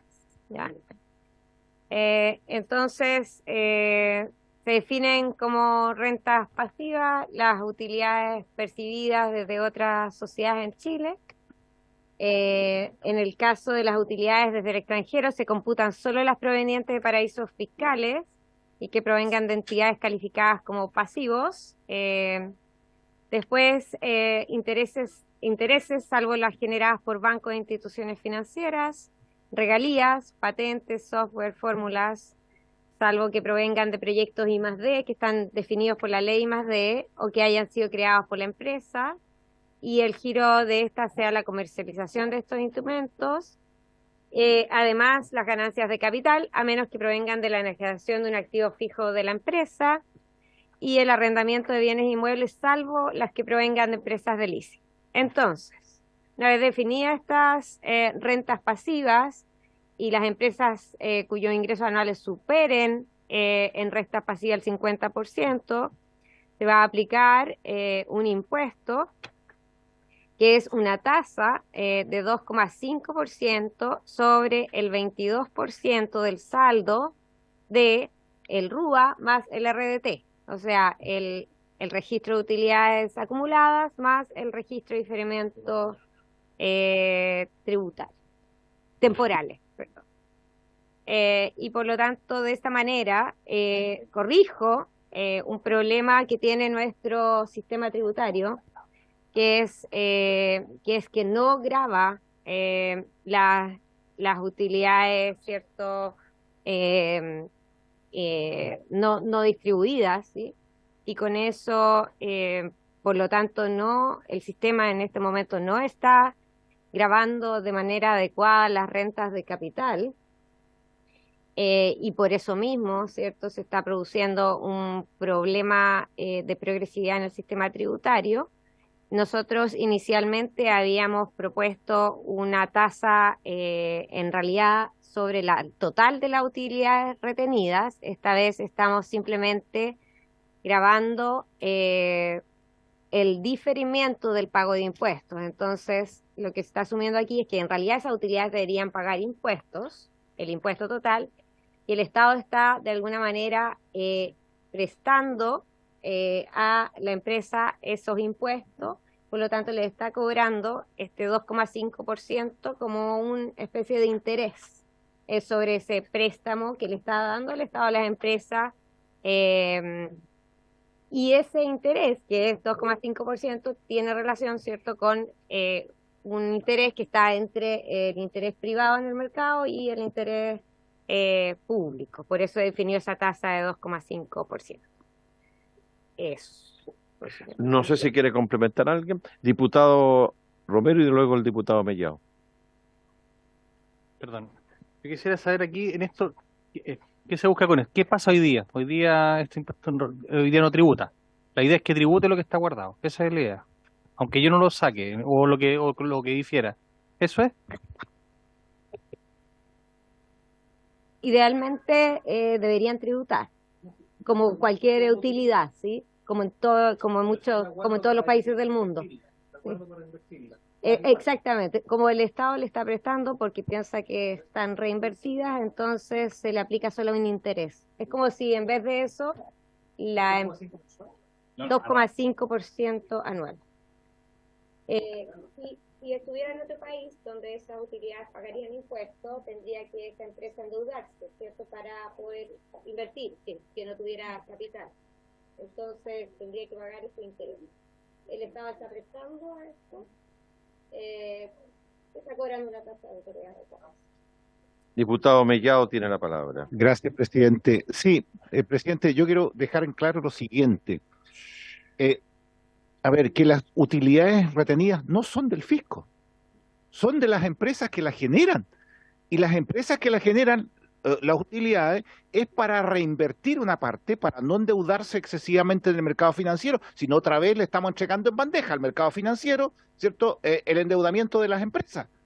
O sea, ¿por qué razón no van a tener, las empresas van a decir, mire, yo reparto el 30%, el 70% restante, lo voy a reinvertir, ¿ya? Entonces, resulta que no pueden reinvertirlo, les da lo mismo reinvertirlo o no, porque van a tener que pagar una tasa de interés. Entonces, mejor yo me guardo, gasto toda la plata y endeudo la empresa y la sigo endeudando hasta que la quiebro. O sea, cuidado, porque aquí hay un tema, estamos diciendo, esta plata es del fisco. No, señor, no es del fisco. La plata es de las empresas y se pueden reinvertir y se tendrían que reinvertir para poder generar crecimiento.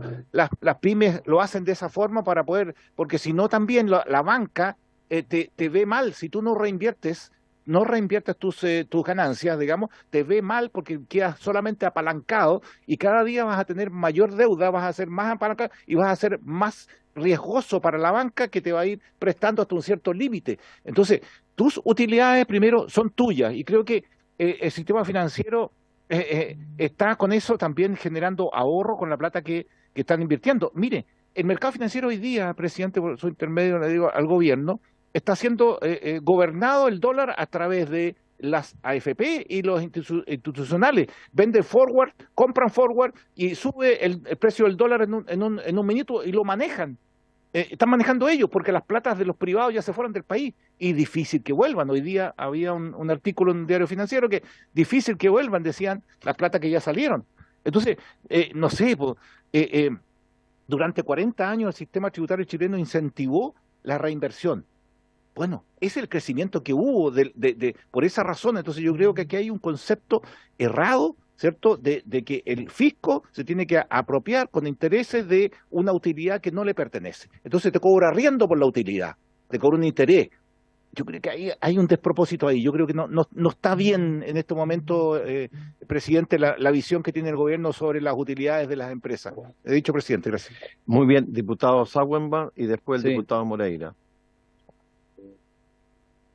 Presidente, mire, yo creo que esta parte de la reforma es la parte más complicada y difícil porque hay un claro desincentivo a la inversión y a la generación de nuevos negocios y hay un incentivo al gasto bastante absurdo porque esto ya lo vivimos con la presidenta Bachelet cuando se hizo un cargo importante a la reinversión y todos vimos cómo bajó el crecimiento justamente por la imposibilidad, ¿cierto?, de hacer reinversión de utilidades. Entonces, nosotros entendemos el espíritu y qué es lo que está detrás y cuál es la intención, pero claramente si se aprueba tal como está, nosotros pensamos que puede traer un efecto negativo sobre todo en las pequeñas empresas que son las que más reinvierten su propio flujo. Van a quedar sin flujo de caja para poder sostenerse en el mediano plazo o si no, buscar alternativas de financiamiento más caro, que es justamente a través de la banca.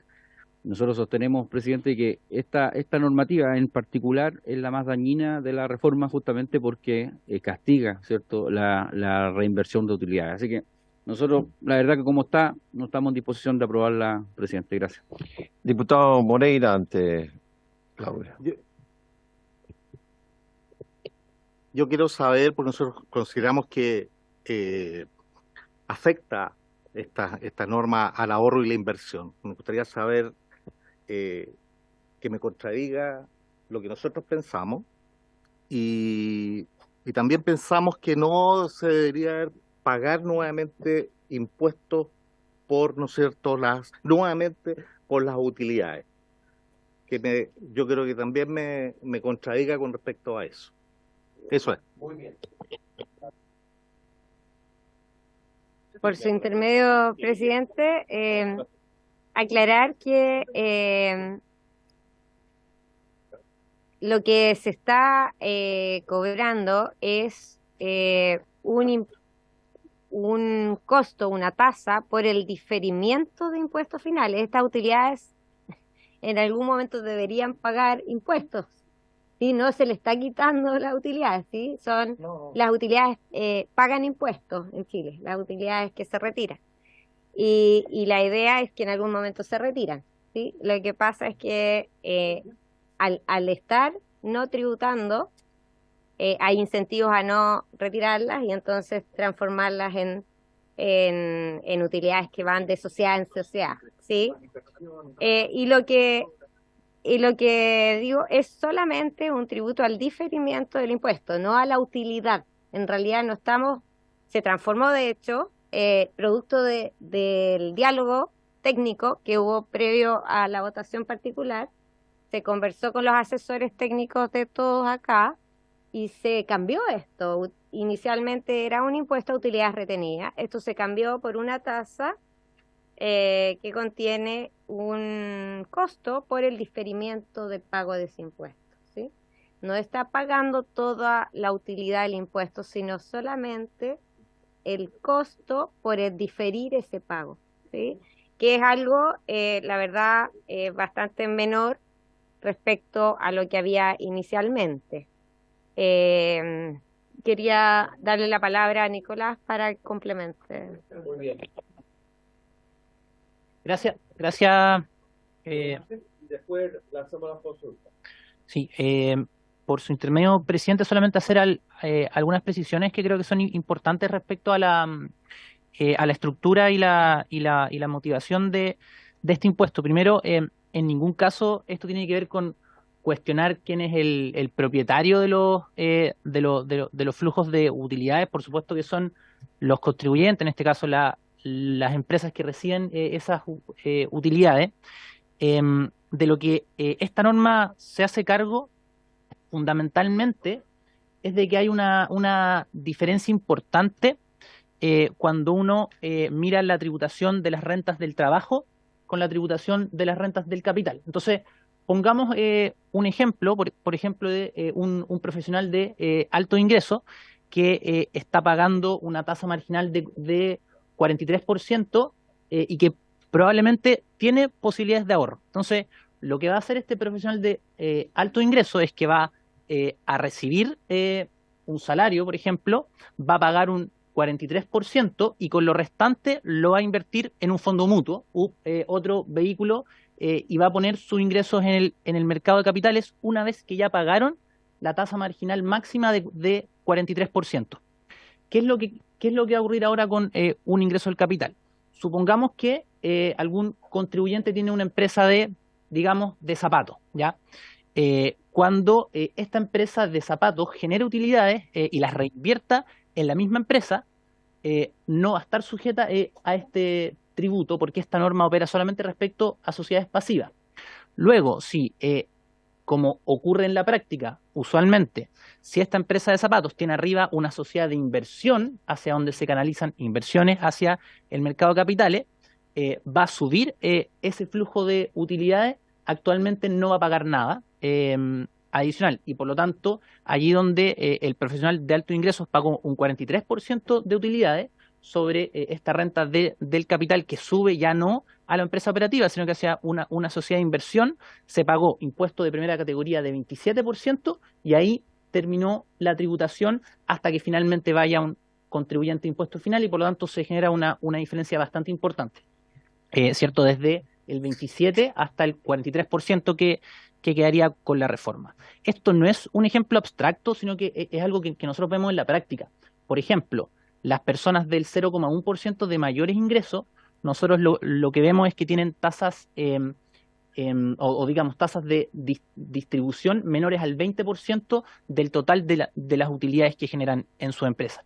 Y por lo tanto, por el 80% de los flujos del capital que se generan en ese caso, no se están pagando impuestos personales, allí donde por ejemplo, un profesional de impuestos de alto ingreso sí está pagando impuestos personales. Entonces, solo plantear que esto lo que busca es avanzar en equidad tributaria, en que rentas que se generan de distintas fuentes de alguna manera se acerque la tributación final. Además, una tasa de 2,5% real es una tasa que está muy por debajo, ¿cierto?, de cualquier tasa de interés de mercado a la que pudiesen acceder empresas. Y solamente respondiendo por su intermedio, presidente, a la duda del diputado Sauerbaum, acá ninguna pyme va a quedar afecta a este impuesto porque, de nuevo, la norma es sobre sociedades que reciben rentas pasivas y, por definición, ninguna empresa que recibe rentas pasivas puede estar en el régimen PYME. Recordemos que cuando sobre el 35% de los ingresos vienen de rentas pasivas, ya no estamos en el régimen PYME. Entonces, solamente dejar bien claro que no hay pymes que van a estar sujetas a este tributo, no hay ninguna empresa operativa que va a estar sujeta a este tributo. Esto a lo que va es fundamentalmente a las sociedades de inversión, y lo que busca es emparejar de alguna manera la cancha para que distintas rentas se acerque el tratamiento tributario que tienen, aunque sean rentas que provienen de distintas fuentes. Gracias. Moreira, antes de... perdón, no, primero. Moreira.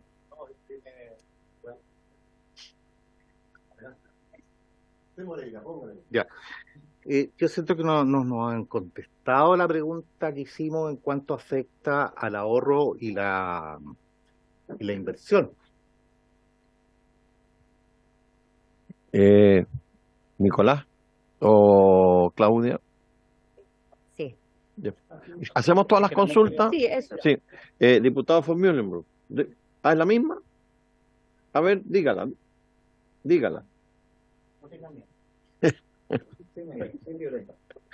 No, yo le quería preguntar, por su intermedio a la subsecretaria, perdón, no sé el nombre del asesor, Nicolás.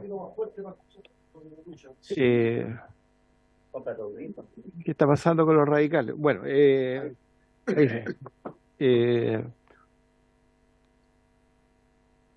yo sé a dónde va desde el punto de vista, digamos, y este es un tema, efectivamente, uno de los temas más complicados. Pero quisiera preguntarle por qué, así como están tratando, digamos, de que una empresa que difiere las utilidades retenidas, le están cobrando un impuesto por la tardanza en diferir, digamos, esa utilidad retenida. ¿Por qué también no hay, o no estudian, o la cantidad de personas que vinieron para acá o los que hicieron exposiciones? No sé si hay países que también tienen el otro lado de la medalla, en el sentido de que incentivar para que utilice esas utilidades, que las puede estar difiriendo, ponerle incentivos para que esa persona que tiene utilidades le esté diciendo, le esté poniendo la zanahoria, perdónenlo lo vulgar, para decir, ¿sabe qué? Le conviene porque le estamos ofreciendo algo que no se lo vamos a ofrecer nuevamente, así que saque toda esa plata e inviértalo porque va a tener un beneficio del Estado o tributario. O sea, ahí Diego más experto en ese tema, pero la plata se mueve donde le conviene. Entonces, si ven que hay incentivos realmente importantes, ese inversionista se ve, digamos, más que la disyuntiva, sino que se vea con la absoluta, yo diría, seguridad de que va a poder sacar esos recursos, invertir y que va a ganar, al final va a ganar más plata, pero a mí lo que interesa es que haya mayor inversión, o sea, que haya más profundidad, que los mercados de capitales en nuestro país, bueno, ahora independientemente de que estamos pasando una crisis económica complicada, pero no sé en este momento cómo está la profundidad de los mercados financieros. Se me ocurre que es muy bajo. Chile tiene una profundidad baja desde el punto de vista, digamos, de los mercados financieros, si nos comparamos con otros países, ni hablar, digamos. Aquí se mete una acción y puede estar toda una vida esperando que tenga una rentabilidad importante, pero sí voy al tema más de fondo, quizás un poco más filosófico, de filosofía económica, digamos. ¿Por qué también tener las dos alternativas? ¿Por qué no ponerle también, mire, aquí también tiene la otra cara de la medalla, por eso lo dije de esa forma, ¿eh? O sea, quizá más, como los ejemplos uno entiende hace mucho mejor que la parte más teórica, pero no sé si eso existe en otros países, si también tienen algún régimen que contempla las dos partes de las dos caras de la medalla, como estoy diciendo en este momento, señor presidente, y que podría destrabarnos mucho. Gracias. Gracias, diputado Romero, había solicitado la palabra. Sí, presidente, yo creo que aquí estamos en una de las discusiones más profundas de lo que de lo que va a pasar de aquí en adelante. Yo creo que acá este es una definición ideológica fundamental. O sea, aquí lo que yo veo y lamentablemente me cuesta cuadrar en el fondo el discurso que tiene el gobierno, de que habla de crecimiento, viaja por el mundo para decirle a los inversionistas que vengan a Chile, a un país no industrializado, que vende solamente materias primas, de un capital humano cada vez menos productivo, le viene a decir que invierte en este país, que además su foco no está en fortalecer o en darle ningún incentivo para que inviertan, para invertir internamente como empresa. O sea, acá el asesor habla de una persona que tributa en renta personal y que guarda la plata para ahorro, para consumo personal de él, y confunde o trata de hacernos pensar de que eso es lo mismo que una empresa que guarda sus utilidades y que probablemente con eso compra una máquina, genera trabajo, hace crecer su negocio. Yo pienso en positivo en eso, porque este es un país chico, puede ser que en Francia, en Italia, en Japón, pongan el país que quiera, Alemania, países industrializados, países a los cuales le compramos todo, puede ser que tengan un régimen distinto, pero este país que no ofrece de verdad, salvo un clima increíble, mares maravillosos, lagos, lo único que podemos estar toda la tarde diciendo lo lindo que es este país no le ofrece nada al mundo en cuanto a capital humano, en trabajo, en productividad, y hoy día le está quitando lo último que lo hacía ser atractivo. Entonces, claro, el proyecto original era definitivamente ponerle un palo en los rayos a la bicicleta. Este a lo mejor es un palito que lo voy a quebrar o vais a tener que ponerte una mochila, pero en verdad a mí me cuesta pensar cómo ustedes, a lo mejor que viajan por el mundo y se sientan con inversionistas y le cuentan estas maravillas, les dicen algo, le dicen, oye, ¿sabes qué súper buena idea lo que están haciendo? Yo les prometo que no logro entender si yo, por lo menos, no vi ningún estudio que pudiera decir, mira, con esto la productividad se va a ir para arriba, sí, vamos a estar como Alemania con esta historia, o no sé, por poner un nombre a un país que uno trata de admirar. Yo no admiro a Bolivia, no admiro a Perú, perdonen que lo diga, no quiero ofender a ningún país, pero yo trataría de comparar con los países que crecen. Entonces, o los países que crecen, bueno, todos van a crecer más que Chile en realidad, pero yo me trataría de comparar con ellos. ¿Cómo es posible que no le den una vuelta de tuerca a esto? Busquemos plata en otro lado, pero acá creo que estamos comprometiendo de verdad el futuro de nuestro país. Gracias, presidente. Muy bien. Antes de darle la palabra al diputado Sáez, diputado Moreira. Sí, pero no toma tan en serio. No, pero mucho menos que usted. Yo quiero saber cuál es el impacto, ¿no es cierto?, en los mercados de capitales, porque esto es súper importante, y esto se pidió información en la mesa de asesores, pero no se dio respuesta en forma categórica a esa inquietud. Esa es la pregunta. Muy bien. Diputado Sáez. Gracias, presidente. Primero me llama la atención la poca valoración del diputado Romero por nuestro propio país y las condiciones que ofrecemos para invertir, dado el patriotismo que expresan habitualmente. Segundo lugar, decir que la productividad no está asociada únicamente a razones tributarias, hay otro tipo de factores que inciden de manera importante en la productividad de un país. Y por último, señalar que también pongamos atención a algunas palabras que aparecen acá, que son bien relevantes. La palabra salvo, por ejemplo, a menos que, también son conjunciones interesantes porque precisamente están orientadas a garantizar la reinversión. Por ejemplo, la letra C, minúscula, habla de regalías, patentes, softwares, fórmulas, salvo que provengan de proyectos de I+D, por ejemplo, o que hayan sido creados por la empresa y el giro de esta sea la comercialización de estos instrumentos. Por lo tanto, sí, aquí hay presentes incentivos para favorecer la inversión, la innovación y la reinversión de las mismas utilidades para potenciar el desarrollo empresarial en nuestro país. Así que me parece que no es cierto cuando se plantea que a partir de esta norma poco menos que estamos cerrando las puertas y que acá nadie más va a poder venir y que aquí no estamos entregando ningún tipo de certeza ni de facilidades para la inversión y para los negocios. Creo que eso no es efectivo. Gracias, presidente. Su secretaria, perdón, Raúl Soto, antes de... Gracias, presidente. Sí, la verdad que bastante clarificadora la explicación de Nicolás, ¿no? Nicolás, Asesor, sí. Y me parece razonable la lógica sobre la cual un poco pone los ejemplos que pone, ¿no? Que avanzar en mayor justicia tributaria y que en los distintos espacios del desarrollo de una actividad económica o de la vida de las personas donde se generan ingresos, utilidades, ¿verdad? Existan los tributos que correspondan a un país que quiere crecer desde el punto de vista de sociedad, no solamente de crecimiento económico, sino que también desde el punto de vista de la justicia social y el salto cualitativo que eso significa. Pero al mismo tiempo, presidente, comparto la preocupación del diputado Gastón von Meulenbrock, y que lo conversaba acá con el diputado Cifuentes. Creo que es necesario que el Ejecutivo también dé una buena respuesta al punto de vista de cómo resguardamos el tema del incentivo a la reinversión. Y si los incentivos que están puestos son suficientes y de qué manera van a operar. Personalmente me preocupa demasiado que generemos incentivos suficientes para la productividad, para el crecimiento y para la inversión en momentos donde Chile efectivamente va a entrar en un periodo de recesión, donde vamos a tener meses muy complejos, especialmente durante el primer semestre del próximo año, presidente. Gracias. Sepúlveda tiene la palabra. Gracias, presidente. De repente, como que metemos todo en una juguera y algunas cosas se tienden a mezclar y no siempre son efecto eventualmente de esta norma, por ejemplo, que estamos ahora discutiendo. Por ejemplo, la inversión, que es un tema obviamente que nos preocupa, que debería preocuparnos a todos, que todos sabemos que viene a pique hace mucho rato.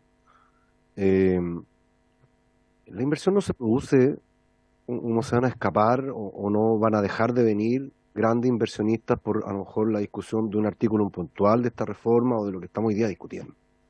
Son, para serles franco, otros factores. No hay nadie en los grandes consorcios internacionales mirándonos lo que estamos resolviendo acá. Lo que sí cualquiera pediría, ¿por qué no se van ahí, no se va la rentabilidad de la empresa o no se va la opción del negocio a propósito de esa discusión?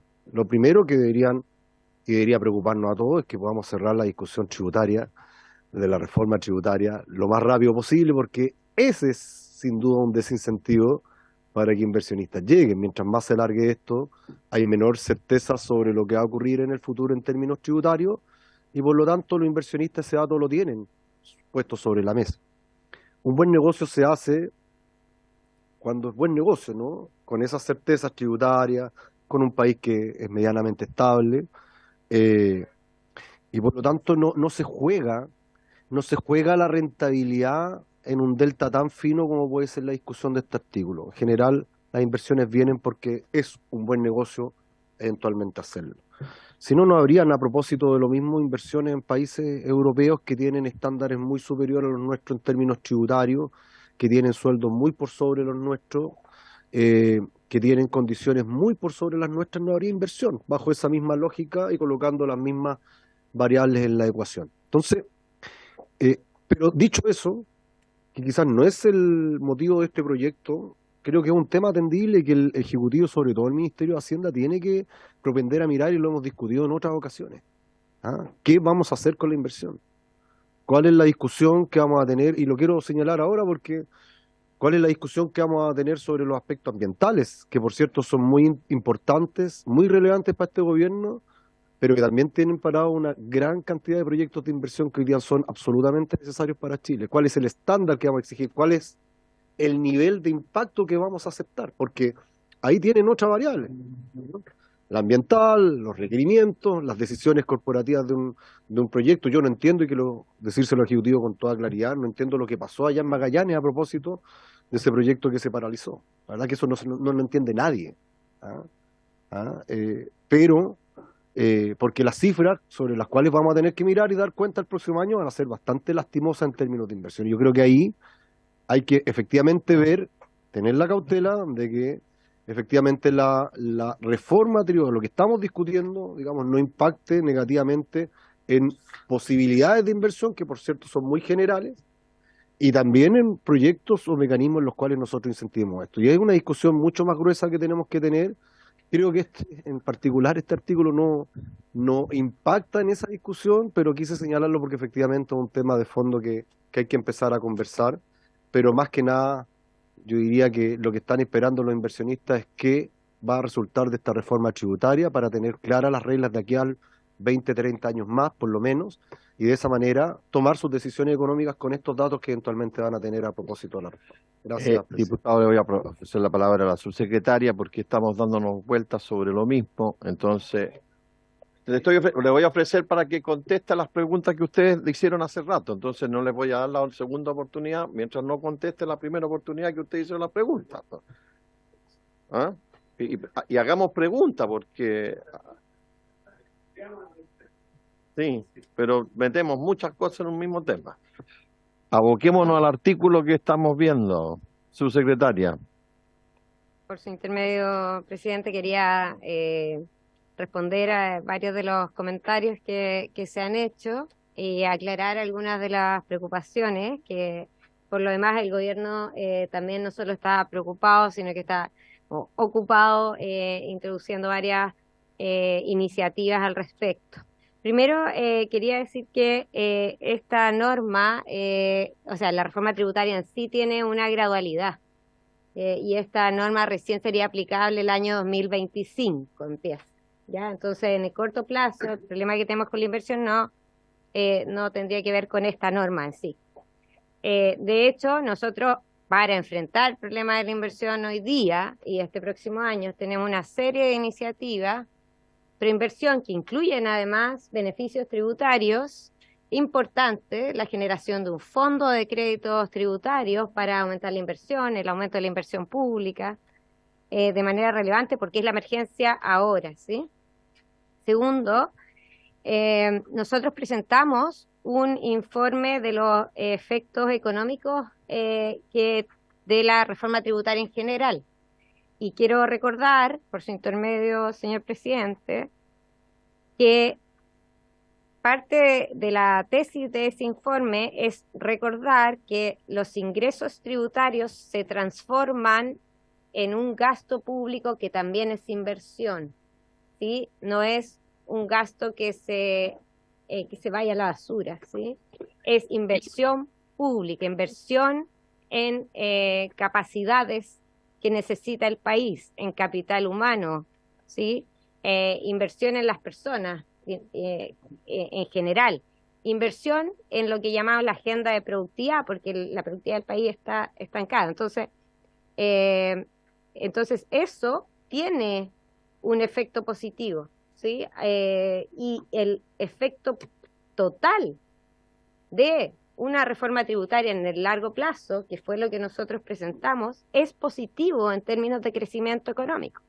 La reforma tributaria, porque eso se transforma en inversión y en capacidades que necesita este país para ser un país desarrollado, se transforma en más crecimiento en el largo plazo, en más inversión y en más empleo. Sí, ese fue el informe económico que presentamos. En tercer lugar, lo que decía Nicolás, lo voy a repetir, esto grava rentas pasivas.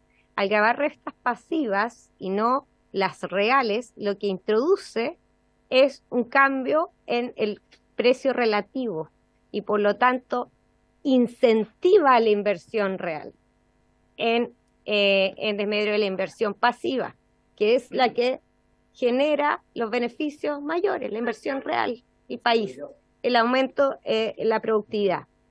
Y por último, respecto a la afirmación de que Chile tiene uno de los peores profundidades del mercado de capitales, quería decir que en otro informe, en el informe de impacto regulatorio, que nosotros presentamos recientemente junto a la reforma de pensiones. Los invito a leerlo.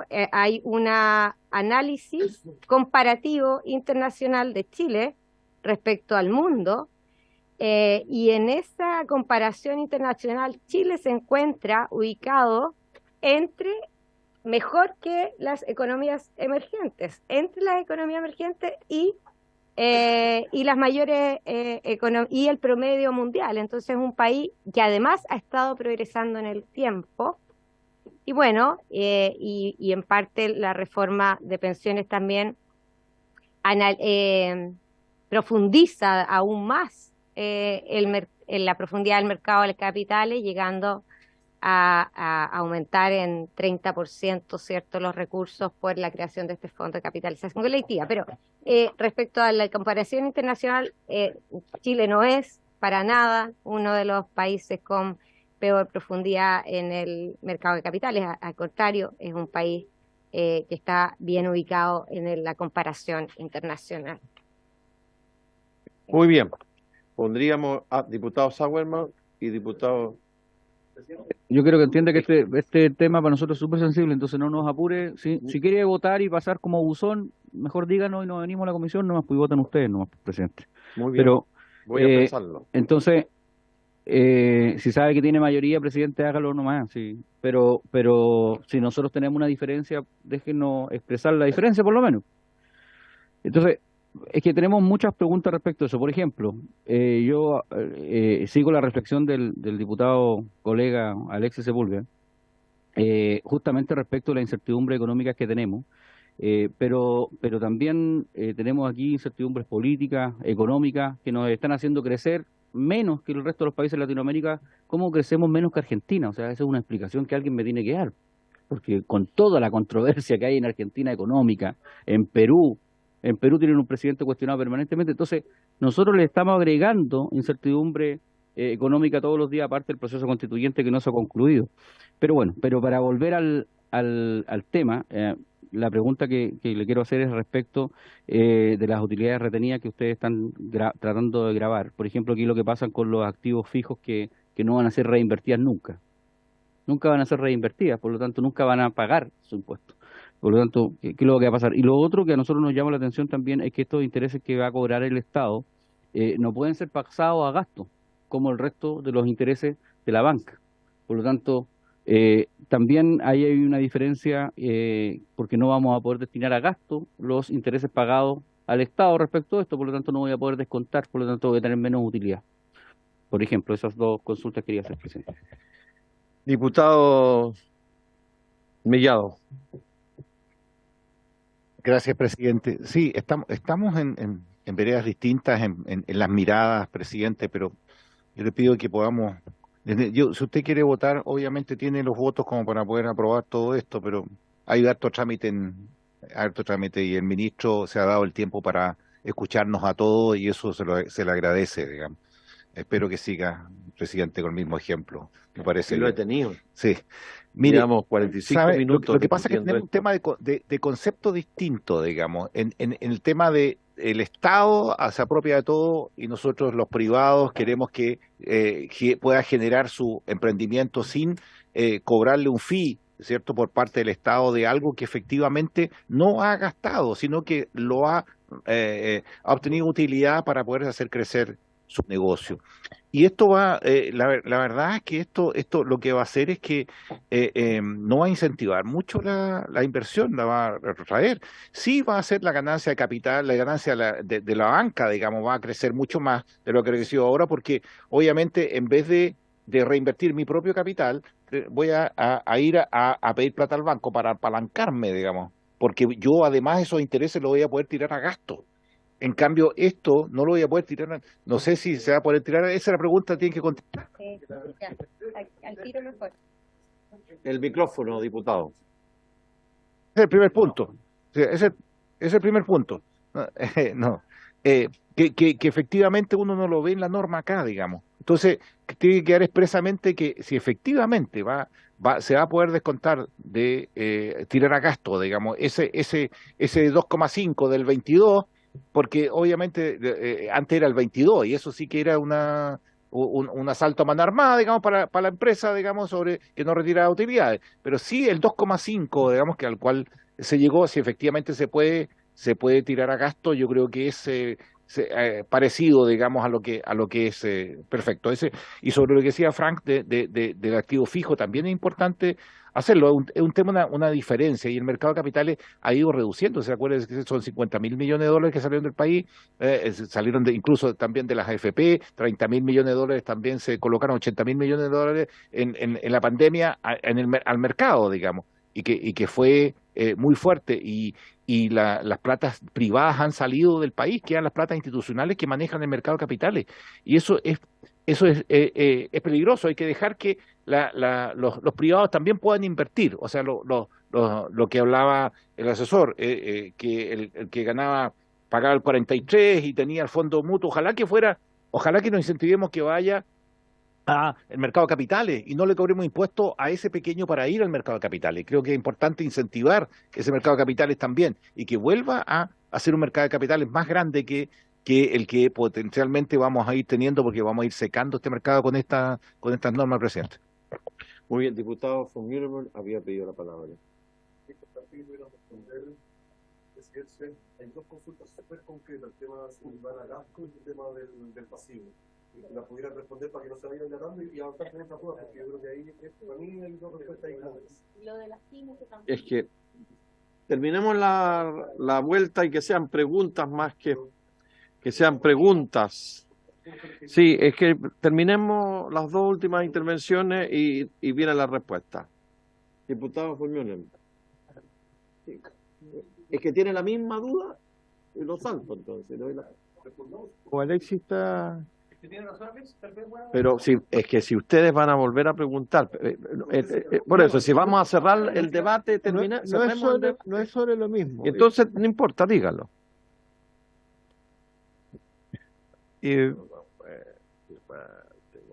La primera consulta, por intermedio de la subsecretaria, es ¿qué cifra actualizada tiene en este momento de lo que se pueda tener, digamos, porque no es fácil, de salida de capitales en este momento de Chile? Porque siempre se está hablando de 50.000 millones de dólares. Yo quiero saber en este momento si ustedes tienen una mejor actualización, o si es menos o si es más, pero bueno, saben, estamos en la Comisión de Hacienda. En segundo lugar, cuando cuando las grandes empresas toman inversión fuera de Chile, la toma de decisión no se toma de un año a otro. Cuando son grandes inversiones siempre se toman hace 10 años antes. ¿Dónde se va a invertir? ¿Dónde conviene? Se hacen estudios. Hay diferentes empresas que hacen estos estudios económicos y que llegan después a los distintos conglomerados y le dicen, mire, este país tiene estas ventajas, este país tiene estas desventajas, y aquí le puede convenir o no le puede convenir invertir. Por lo tanto, las señales que damos son señales que no se toman del año 25, se toman muchos años antes, sobre todo cuando son inversiones mayores. Eso desde el punto de vista más macro. Y yéndonos a nivel un poco más micro, me gustaría saber, dentro de esta reforma, puntualmente, para el mediano, para el inversionista mediano, ¿qué medida lo está incentivando para que ahorre más y para que invierta más y no saque su plata para otro país en esta reforma, digamos? Estoy hablando a nivel, digamos, de empresa grande y a nivel de persona intermedia que va juntando su platita, digamos, mes a mes, pero que, digamos, que por lo menos que no se la coma la inflación, y en qué instrumento puede invertir. Gracias, señor presidente. Gracias, diputado Romero. Gracias, presidente. Bueno, subsecretaria, señalar que la reforma es gradual, o sea que que esto va a entrar de a poquito para no impactar, no significa que sea bueno. O sea, estamos postergando una medida que probablemente sea mala. Ahora me cuestionan por el patriotismo. Yo quiero decir que lo que he planteado acá en esta sala son hechos que son objetivos. Chile es un país con capital humano pobre, poca productividad, y eso no me hace ser menos patriota. Entonces, yo pido por favor un debate serio en esta cuestión, porque son informes económicos y este país en ese sentido está en deuda. Entonces, yo lo que estoy planteando es cómo nos hacemos cargo, porque por lo menos En el caso mío, yo no quiero vivir en un país subdesarrollado. A lo mejor alguien quiere vivir en un país subdesarrollado, fantástico. Pero yo, por lo menos, no. Me acostumbré a 30 años de crecimiento y no quiero empezar a vivir este calvario. Gracias. Muy bien, diputado Moreira, para que conteste la subsecretaria. Sí. No. Diputado. Republicano, aliancista, Yo creo que siempre es bueno hablar nuestro país. Exacto. Porque a veces indirectamente decir este país es nuestro país. Eso, muy bien. ¿Ya?